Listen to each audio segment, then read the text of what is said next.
Shalom, bien-aimés, nous sommes encore très contents de nous retrouver pour cette journée numéro 33 qui parle du comportement du vrai serviteur. Comportement du vrai serviteur. Voilà, c'est important de faire un focus sur le comportement du vrai serviteur. Parce que, bon, en tout cas, c'est un comportement qui est rare aujourd'hui. C'est quelque chose qui est rare et c'est important pour nous de faire un focus sur ça. Donc, commençons par rappeler ce que nous disons toujours, que nous servons Dieu en servant les autres. Voilà, nous servons Dieu en servant les autres. Et le monde définit la grandeur en termes de pouvoir, de possession, de prestige et de position. C'est la définition que le monde donne de la grandeur. Si vous arrivez à vous faire servir par les autres, vous êtes en bonne voie. Dans notre culture égoïste, avec sa mentalité du moi d'abord, se comporter en serviteur n'est pas bien vu. Ce que je disais déjà tantôt, voilà, que c'est une vertu rare, le comportement du serviteur. Quant à Jésus, il définissait la grandeur en termes de service et non de production. Voilà. Donc Dieu définit votre grandeur par le nombre de personnes que vous servez et non par le nombre de personnes qui vous servent. La conception divine est si opposée à ce que nous vivons que nous avons de la peine à comprendre et plus encore à la mettre en pratique. Les disciples discutaient entre eux pour savoir lequel d'entre eux était le plus grand. Et 20 siècles plus tard, les dirigeants chrétiens se disputent la première place dans les églises, les assemblées et les associations chrétiennes. Voilà, donc ça c'est vraiment quelque chose qu'on doit éviter. C'est subtil, mais on doit faire tout pour l'éviter. Ok. Nous avons vu que pour servir le Seigneur, vous devriez connaître votre personnalité. Très important. Mais il est encore plus important que vous ayez un cœur de serviteur. Dieu vous a façonné pour servir et pas pour vous occuper uniquement de vous-même. Si vous n'avez pas un cœur de serviteur, vous serez tenté d'utiliser votre personnalité pour chercher à en tirer profit ou pour vous excuser de ne pas subvenir à certains besoins. L'Éternel éprouve parfois votre cœur en vous demandant de le servir dans un domaine sans nous y avoir préparé. Si un homme est tombé dans une fosse, Dieu s'attend à ce que vous l'aidiez à ressortir et non à ce que vous disiez: je n'ai ni le don de miséricorde ni celui de service. Même si vous n'êtes pas doué pour une certaine tâche, vous serez peut-être malgré tout appelé à l'accomplir si aucune personne qualifiée n'est là pour le faire. Voilà, ça, en tout cas, c'est très important. Votre premier ministère, c'est celui qui correspond à votre personnalité, mais le second correspond aux besoins du moment. Très important. Voilà. Donc, il est possible de servir dans l'église durant toute sa vie sans être un serviteur, car il faut avoir un cœur de serviteur. Comment savoir si vous avez un cœur de serviteur? Jésus a dit: vous les reconnaîtrez à leurs fruits. Voilà, donc c'est de cette manière-là que vous pouvez savoir si vous êtes un véritable serviteur. Et pour avoir plus de détails, je vous invite à suivre la suite. Les vrais serviteurs sont disponibles pour le service. On va détailler étape par étape les différentes caractéristiques des vrais serviteurs. Merci pour votre attention et shalom, à plus tard.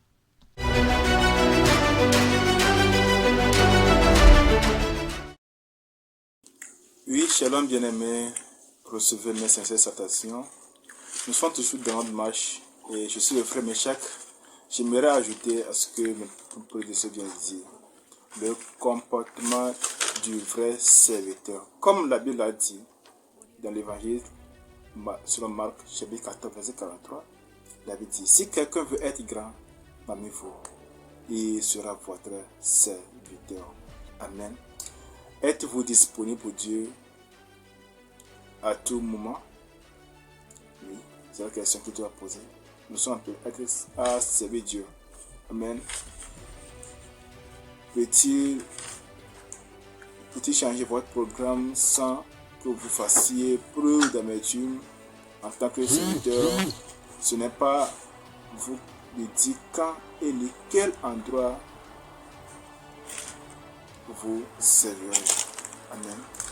Si un serviteur décide son programme, décide quel endroit il veut servir Dieu, là, il n'est pas un bon serviteur. Il va se laisser diriger par Dieu lui-même.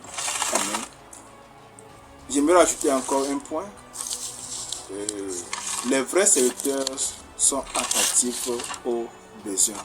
Comme la Bible l'a dit, l'apôtre Paul, dans sa lettre aux Galates, chapitre 6, verset 10, il dit que en tant que nous avons l'occasion, faisons du bien à tout le monde et en premier lieu à ceux qui appartiennent à la famille des croyants. Amen. Les serviteurs, les vrais serviteurs sont attentifs aux besoins, aident. Amen. Ils aident. Ne dites pas à ton prochain de revenir le lendemain lorsque tu peux donner immédiatement ce qu'il demande, selon Proverbe chapitre 3, verset 8. C'est très important. Des fois, nous avons des occasions de donner, de servir, de faire un don à quelqu'un, mais on le dit qu'il n'y en a pas. Les vrais serviteurs utilisent au mieux les moyens dont ils disposent. Les moyens dont ils disposent, ils savent bien que ce n'est pas pour eux-mêmes. Amen. Ils savent bien que ce n'est pas pour eux. Donc, ils disposent, ils utilisent ces moyens pour servir les autres. Si la Bible dit dans Ecclésiaste chapitre 11, verset 4 que si vous attendez que les conditions soient parfaites, vous ne le ferez jamais. Les conditions ne seront jamais parfaites. Amen. Dès que vous avez l'opportunité, faites-le. Il ne faut pas attendre que la condition soit parfaite ou telle avant de faire quelque chose. Amen. Immédiatement. Les vrais serviteurs accomplissent toutes les tâches avec le même dévouement. Ils ont, avec un cœur sincère, vous voyez, avec un cœur sincère, ils les font de tout leur cœur. Si nous lisons Colossiens chapitre 3, verset 23. Amen. Même si vous devenez très important, vous pourrez toujours rendre des petits services. Le Seigneur ne dispensera jamais de l'ordinaire. Cela fait partie de votre formation, de votre caractère. Oui, c'est très important. Le comportement de frère serviteur. Si quelqu'un veut être grand parmi vous, il sera votre serviteur. Soyez bénis. Suivez-nous jusqu'à la fin de cette vidéo pour accomplir, pour découvrir d'autres points. Shalom.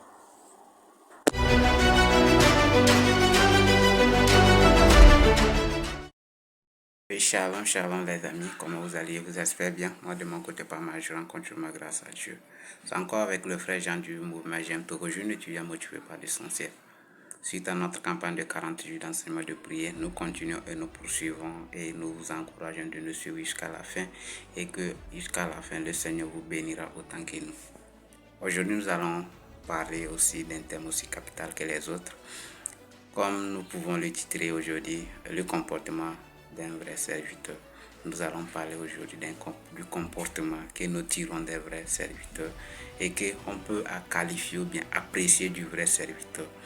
Un vrai serviteur, c'est celui qui accepte faire la volonté de quelqu'un en tout moment et en tout temps. Voilà. Et un vrai serviteur, les qualités, je les donne. Un vrai serviteur, c'est celui qui accepte faire la volonté de son maître en tout temps et en tout lieu. Et celui qui accepte les conditions, peu importe auxquelles on lui donne le travail, les conditions possibles, et qui aussi accepte les tâches auxquelles on lui donne. Voilà.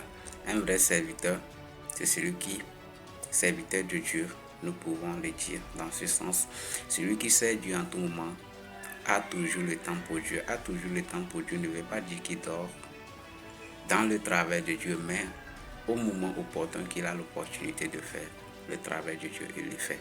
Un vrai serviteur ne dira pas que non, ce travail de Dieu est plus grand que moi.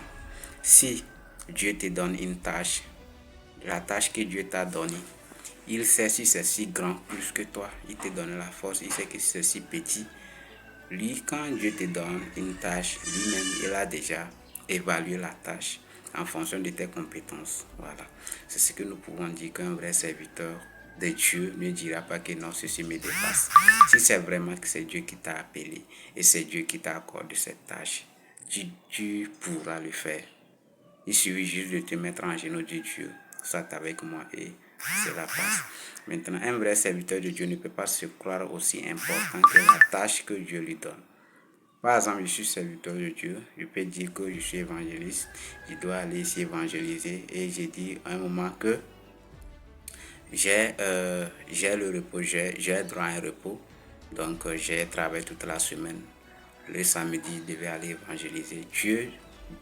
Personnellement, je sais que Dieu m'a mis à cœur d'aller évangéliser le samedi. Il dit non. Dieu m'a dit d'aller évangéliser, mais moi-même, je sais que je suis fatigué et je dois me reposer. Personne ne peut se croire important dans Galate. La Bible lui a dit, si quelqu'un se croit plus important que Dieu, il se trompe de lui-même. Donc, un vrai serviteur de Dieu peut faire tout. Ne peut pas dire que cette tâche, c'est pour les petits. Un vrai serviteur de Dieu peut arriver dans la maison de l'adoration, commencer à parler, peu importe son cadre social.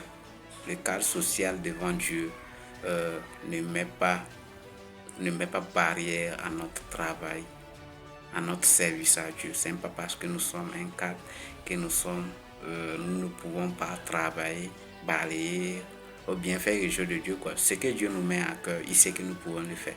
Quel qu'en soit, si c'est petit ou grand, ou si c'est Dieu qui te dit de faire, fais-le. C'est ça, de là, on appelle du vrai serviteur.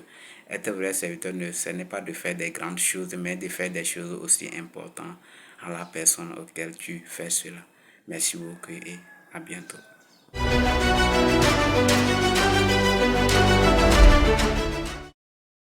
Bonsoir, comment vous allez? Je vous espère toujours bien portant dans le précieux nom du Seigneur Jésus-Christ. Notre marche continue. Aujourd'hui, 33e jour de notre campagne. Nous parlons du bon comportement d'un bon serviteur de Dieu. Bien-aimés, nous devons savoir que les vrais serviteurs n'agissent pas pour être approuvés et félicités des hommes, mais ils cherchent à plaire à Dieu. Comme le dit Paul, si je plaisais encore aux hommes, je ne serais pas serviteur de Christ. Dans Galates 1, verset 10. Les vrais serviteurs n'aiment pas être mis en évidence. Ils se contentent de servir le Seigneur tranquillement et discrètement. Joseph en est un bon exemple. Il n'a pas cherché à attirer l'attention sur lui, mais il a servi paisiblement Potiphar, puis son geôlier, puis le pâtissier et les chansons du roi. Et le Seigneur a béni son attitude. Lorsque le pharaon lui a donné une place importante dans son royaume, il a gardé un cœur de serviteur, même face à ses frères qu'il avait trahis. Malheureusement, de nombreux hommes connus aujourd'hui ont débuté leur ministère comme serviteurs, mais ont fini par devenir des célébrités. Ils sont devenus dépendants de l'intérêt de la foule sans se rendre compte que le fait d'être toujours sur le devant de la scène vous aveugle. Bien-aimés, il se peut que vous serviez le Seigneur dans un endroit perdu où personne ne connaît ni ne fait attention à vous. Dans ce cas, sachez que Dieu vous a placé là où vous êtes pour une très bonne raison. Il sait combien de cheveux vous avez sur la tête. Il connaît votre adresse. mieux vaut rester là où vous vous trouvez jusqu'à ce qu'ils vous disent en fait de déménager. Votre ministère compte pour le royaume de Dieu. Il est dit dans la Bible dans Colossiens 3 verset 4. Votre véritable vie, c'est le Christ. Et quand il paraîtra, alors vous paraîtrez aussi avec lui en participant à sa gloire. Bien-aimés, au ciel, Dieu récompensera publiquement certains serviteurs qui nous seront totalement inconnus. Ils auront élevé des enfants abandonnés, lavé des vieillards, soigné des malades atteints du sida et servi le Seigneur de milliers d'autres manières passées inaperçues. Sachant cela, ne soyez pas découragés lorsque votre service est ignoré ou est considéré comme normal. Continuez à servir Dieu. Travaillez de mieux en mieux à l'œuvre du Seigneur, sachant que votre travail n'est pas sans résultat dans le Seigneur, comme l'est dit dans 1 Corinthiens 15, verset 58. Dieu remarque le plus petit geste accompli pour lui et il le récompensera. Souvenez-vous des paroles de Jésus dans Matthieu 10, verset 42. Celui qui donne même un simple verre d'eau fraîche à l'un de ces petits parmi mes disciples, parce qu'il est mon disciple, recevra sa récompense. Soyez richement bénis, bien-aimés, et shalom, shalom.